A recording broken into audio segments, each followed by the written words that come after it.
নমস্কার বন্ধুরা, সুবলয় রান্নাঘরে আপনাদের স্বাগত।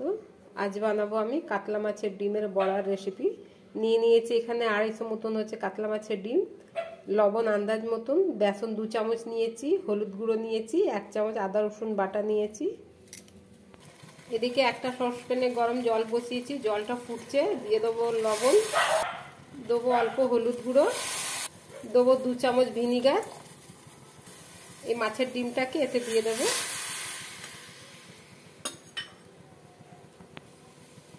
1 মিনিটের মতন জলে ফোটাবো, গরম জলে আমি এই ডিমটাকে।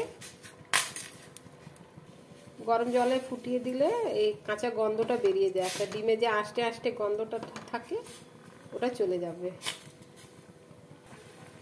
আমার হয়ে গেছে ডিমটা, আমি গ্যাসটা অফ করে দিলাম।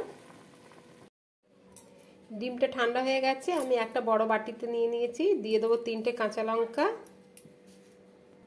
দেবো 1 চামচ আদা রসুন বাটা, হাফ কেটে রাখা পেঁয়াজ, দেবো অল্প হলুদ, দেবো স্বাদ মতো লবণ, দিয়ে দেবো এখানে বেসন।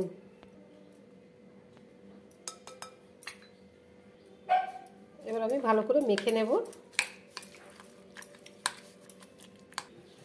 ডিমটা পুরো মাখানো হয়ে গেছে, কড়া গরম হয়ে গেছে, দিয়ে দেবো সাদা তেল। তেলটা গরম হয়ে গেছে, আমি একটা একটা করে বড়াগুলো ভেজে নেব।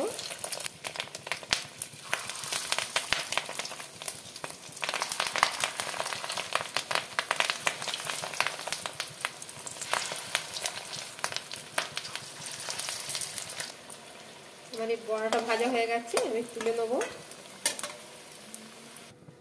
এই বড়াগুলো সব ভেজে নেব।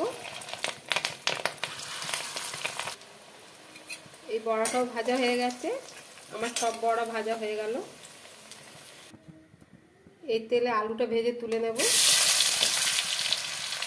আলুতে অল্প লবণ দেবো, দিলাম অল্প হলুদ। আলুর রঙটা একটু ভালো আসবে।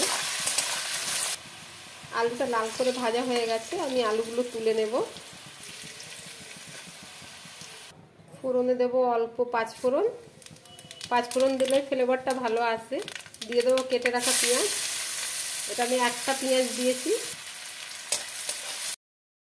পেঁয়াজটা আমার লাল করে ভাজা হয়ে গেছে, দিয়ে দিলাম আদা রসুন বাটা, দিলাম ধনে গুঁড়ো, দেবো হাফ চামচ জিরে গুঁড়ো, দেবো আন্দাজ মতন হলুদ, দেবো ছোটো চামচের 1 চামচ কাঁচা লঙ্কা বাটা, দিলাম একটা মাঝারি সাইজের টমেটো, দিয়ে দেবো টমেটোর সাথে সাথে স্বাদ মতো লবণ।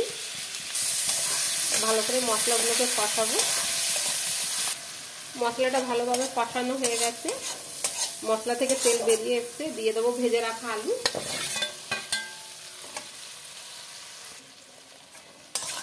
আলুর সাথে মশলাটাকে ভালো করে কষাবো।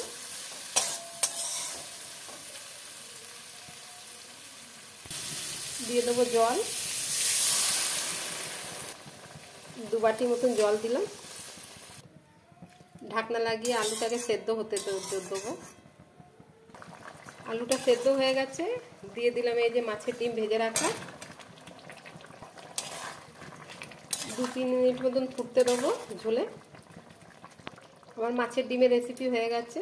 দিয়ে দেবো ধনেপাতা, অন্য একটা পাত্রে ঢেলে নেবো। আমার মাছের ডিমের রেসিপিটা রেডি হয়ে গেছে বন্ধুরা। যদি আপনাদের আমার এই ভিডিওটা ভালো লেগে থাকে তাহলে লাইক, কমেন্ট, সাবস্ক্রাইব অবশ্যই করবেন। ধন্যবাদ।